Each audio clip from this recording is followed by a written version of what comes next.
Hi guys, welcome back to my channel. My name is Nyree Squires and I cover everything relating to adoption family life. Today we're going to be dealing with introductions and transitions, but if you're interested in anything around adoption, including behaviours, trauma, then please just hit the subscribe button down below.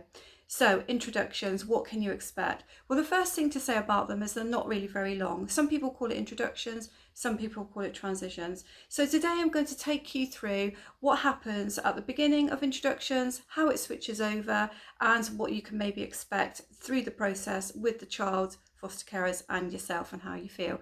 So the first thing to say is the normal length of introductions is between 7 and 14 days, so research tells us. And that's not very long to get to know a child and not very long for a child to get to know you.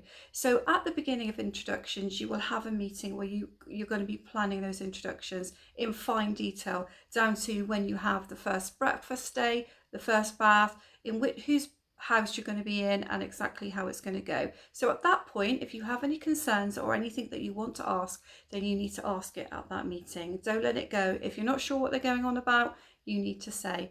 So first of all, you'll go and meet the child, which is going to be massively exciting for you, but hugely nerve-wracking. You've waited all this time and now you're going to meet your child.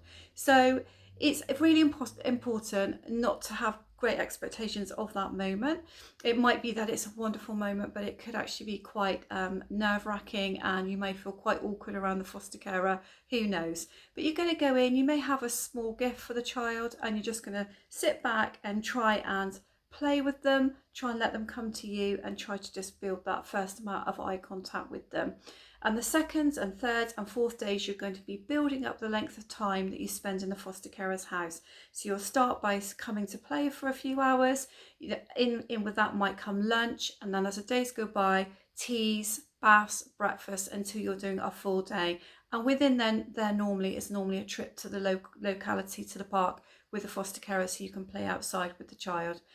Through the middle of the introduction, so if it's a 14-day period of time, about day 7, maybe a bit later, you'll go back for a meeting when you can all sit together and discuss how you feel it's gone. Foster carers will sometimes raise if they have concerns, so it's important that you do that too. So if you feel that something isn't going well, or there's a particular time of day that isn't going well, that's the time to discuss it openly and not be afraid to do that. The next thing that happens is it swaps over after that meeting. The foster carer starts coming to your house. Now, it depends, of course, where you live as to how that is going to go. Foster carers are often prepared to travel to where you are. So, for example, I've travelled up to 2.5 hours away to start this process with an adopted child.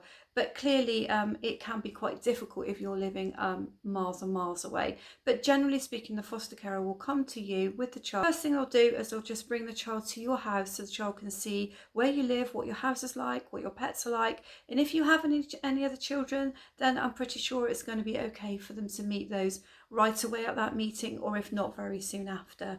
Then the foster carer will come and begin to leave the child for longer periods of time, 2 hours, a few hours with lunch and more time with tea. And again, it will keep going until you end up with a breakfast in there and you end up with a dinner time in there. Now, all is to be said about this is it's exhausting for both the foster carer and the adopter. And to bear in mind, because I've been a foster carer and I am an adopter, that the foster carer will be feeling quite traumatized around it if they've built up a good bond with a child. So it can be a little bit tense, and you need to work really closely together to make this a really good experience for the child. So you will be really, really tired. So don't plan to do too much around this. Make sure you have lots of support from friends and family, and that you've got meals around done for you and lots of help on the outside, because it is actually quite shattering, because you do feel emotional about the process. So finally, guys, you will then have the child come to stay with you for the first night, and that is when the care sort of transfers over to you. So obviously you need to have the house ready and everything that you need for that child. I'm sure you would have by then. Now, how's the child going to be during this process? Well, some children just completely shut down and they look like they're very compliant and they're loving everything about what's happening. But that, generally speaking, if they have an attachment with the foster carer, that's probably not the case. They probably are anxious, they're keeping a low profile, you're going to have this as the honeymoon period where behaviour just seems super duper great and you're thinking, well, what was I worried about? You could conversely have a child that is reacting quite badly to the process, and if that's the case throughout the second half of the week or even beforehand, you need to raise this with the social worker. Don't sit back and think, bedtimes are a nightmare, meal times are a nightmare. It might well be that you just need to talk about it. It might well be that they don't stop the process, but it's important that you raise any alarm bells with the social worker and also speak about it with foster care if you can.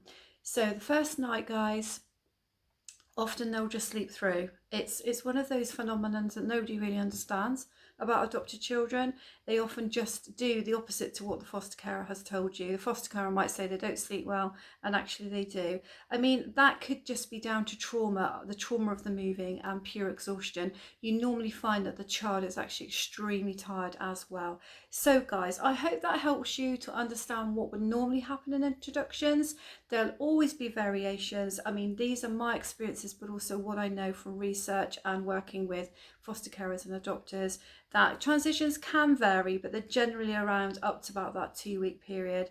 The difference might be is if you have a particularly vulnerable child that you're needing to do longer introductions. Guys, if you think adoption, family life, trauma related behaviours, just general support really around adoption, or even if you're a foster carer, is going to be useful to you in your life, then please consider giving me a like and subscribing to my channel, because I aim to bring out at least 2 videos a week around all of these subjects. So really enjoyed speaking to you today and look forward to seeing you soon. Goodbye now.